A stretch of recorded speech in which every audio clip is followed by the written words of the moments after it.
At this point, I'd like to introduce Andrew Wang, a very good friend of mine from the University of Virginia. He's currently the division head for the GI division at UVA and the director of interventional endoscopy. And more importantly, he serves on the clinical practice updates committee for the AGA. And that's a vital role for providing advice when we're a little bit short of evidence to make clear-cut guidelines, but they're still incredibly impactful. So he's going to be talking to us on AGA guidance on screening for gastric cancer and surveillance of precancerous lesions. So, Andy. Thank you, Joo Ha. Thank you, Robert. Thank you all, the organizers. Really appreciate this opportunity to speak with you. So I have been part of the Clinical Practice Updates Committee for a while, and I work closely with the Clinical Guidelines Committee for the AGA. In fact, I think it was around 2015 or 2016, I had a meeting with Sheila Crow, she was visiting UVA where she was before UCSD. She was telling me about this great new committee, the Clinical Practice Updates Committee, and how it would fill the role of providing guidance where there was not enough data for guidelines. And we were kind of spitballing about topics, and me kind of doing what I do as an advanced endoscopist, being trained by Fabian Imura in 2007-8 to do ESD, trying to figure out how to find more patients with early lesions that we could help. So gastric intestinal metaplasia was an area that I was very interested in. I had learned from hearing from Ernst and from Dennis Ribeiro about this topic, and something I was passionate about, so I suggested that as a CPU. I also, I think, suggested one about third space and POEM. And so I got on the committee a year or two later, and then it turns out to my, kind of happiness, the POEM CPU was going through, but then all of a sudden this clinical practice guideline for gastric IM came around. And we've talked about this a lot. Joo Ha discussed this earlier, and John Inadomi gave a great breakdown of this 2 years ago, I think, at this meeting. But I think one of the points that John brought up before are really, were the questions asked in the PICOs correct? And the questions were talking about patients with gastric IM, does testing and treating H. pylori versus not affect important outcomes? And the important outcomes is the, kind of important part here. Among similarly patients with gastric IM identified as low risk, does surveillance, upper endoscopy versus no surveillance affect important outcomes? In these same patients, if they have high risk, does surveillance endoscopy versus nothing affect important outcomes? And then in patients with gastric IM without dysplasia, does short-term follow-up endoscopy at less than 1 year with biopsies versus not affect these important outcomes? Well, I think we've already heard a lot of the important outcomes were lacking because of lack of US data. And so there was a strong recommendation made in Recommendation 1 about testing for H. pylori followed by eradication, moderate quality of evidence, and we've discussed this. However, Joo Ha also brought this up earlier about Recommendation number 2, which was only modified after significant public lobbying and discussion. And Joo Ha spoke earlier about how in patients with gastric IM, the AGA really suggests against routine use of endoscopic surveillance, and we discussed this earlier. I think one of the good things that came out of this, and Doug and Shalja and Dan were on this spotlight, but we did start from the technical review to get some of these data points, figuring out who were at higher risk for developing gastric cancer. And so this is really my only data slide, and I think an important contribution.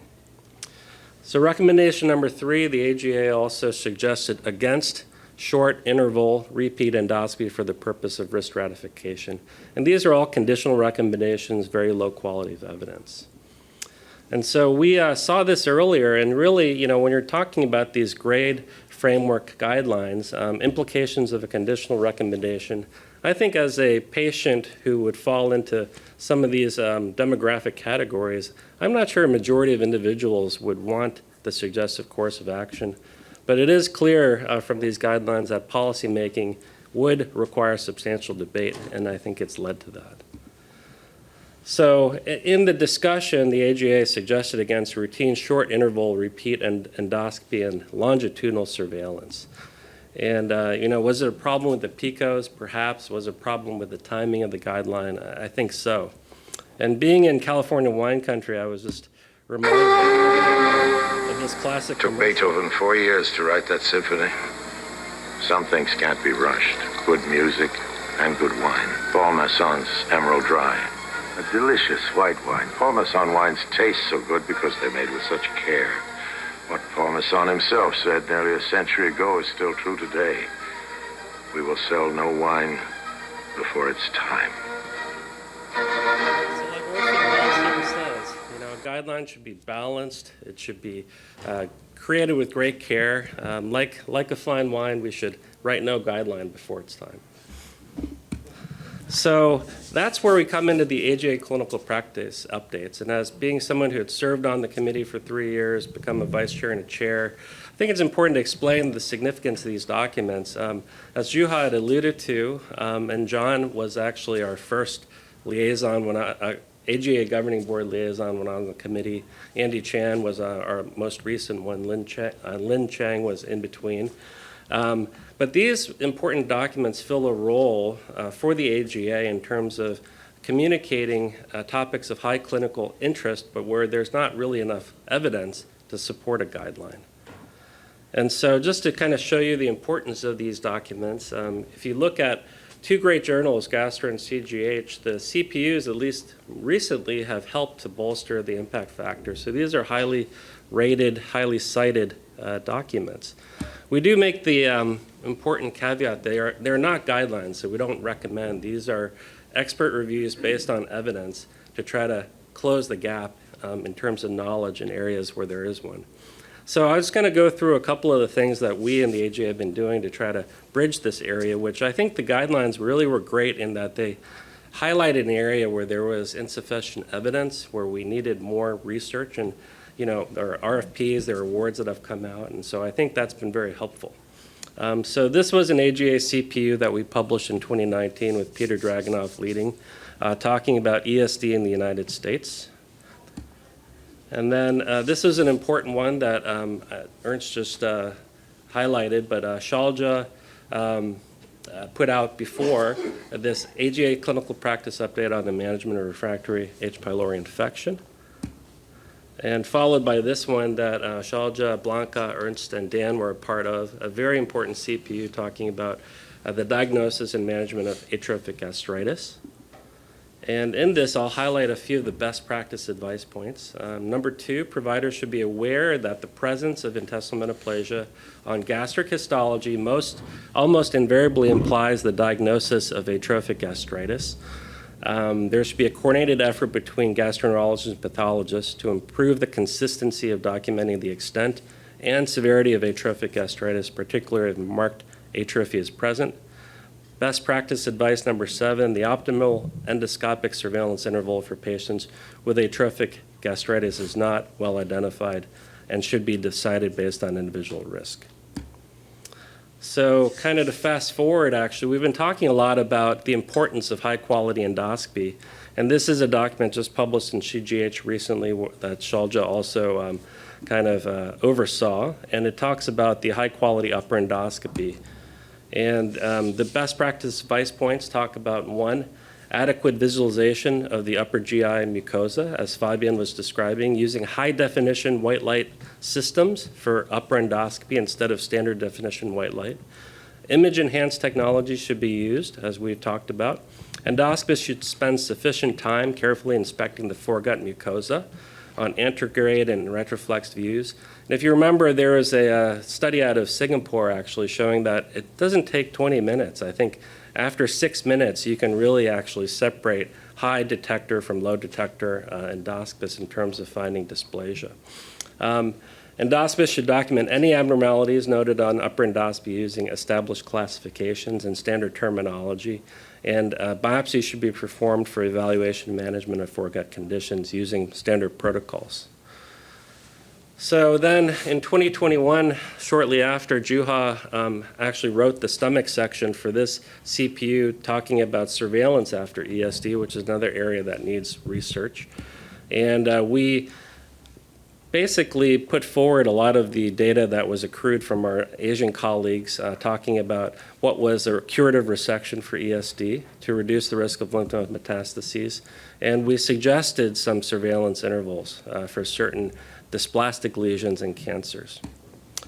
So then just this week, really due to tons of effort based on Shalja's work, Joo Ha, work from me and Mike Wallace, we were proud to release this is a recently accepted AGA CPU on the screening and surveillance of individuals at increased risk for gastric cancer in the U.S.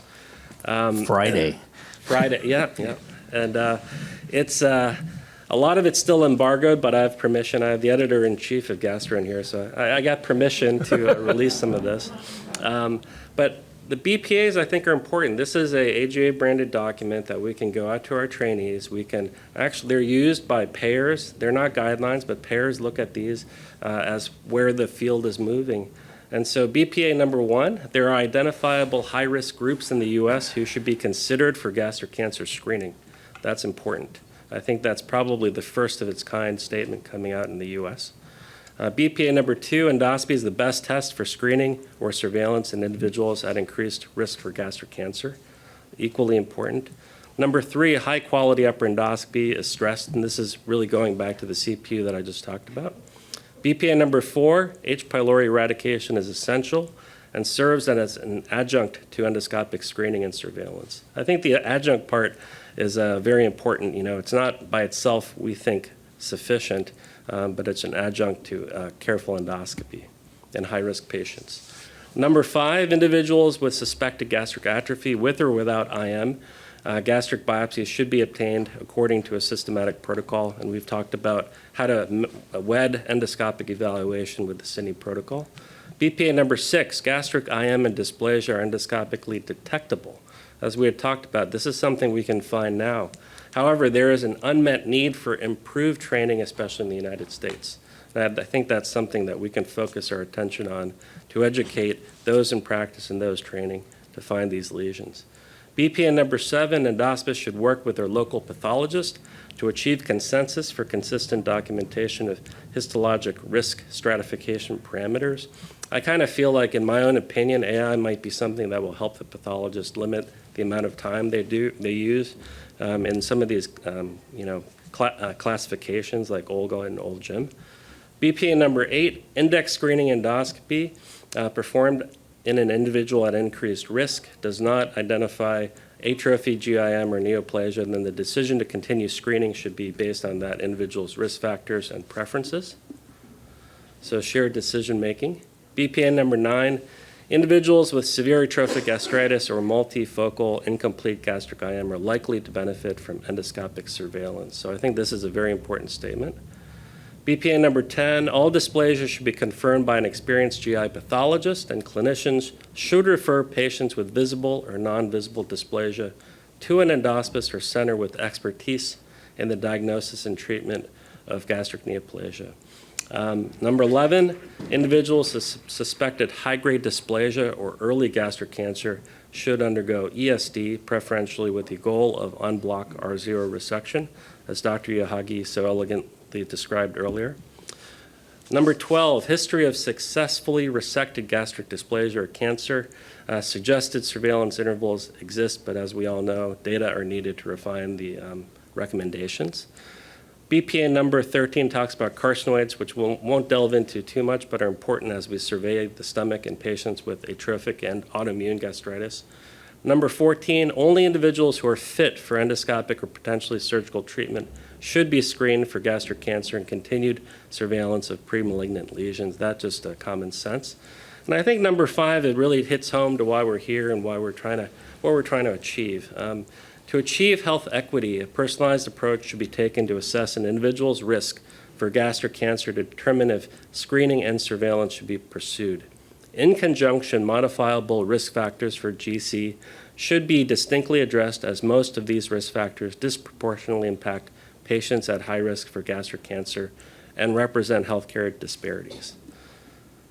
So, really this has been an important, I think, series of CPUs, and I don't want to kind of fool you guys into thinking that this is all that the committee does. There are a lot of other CPUs we put out, but I think it's been an important thread, and we've had, I think, either by design or by just, the benevolence of the universe, having Shalja, having a lot of people, a lot of you guys in the room have contributed to these, but in particular, I think we've helped to move the field forward prior to a revision of the AGA guideline. And I'm looking forward to what Doug has to present with respect to the ACG. But really a lot of thanks to our committee, to the governing board, and to John and Andy, who helped steer us from that direction, to gastroenterology, to Paul and David, and as their associate editors, and to all of you for contributing to this field. So thanks.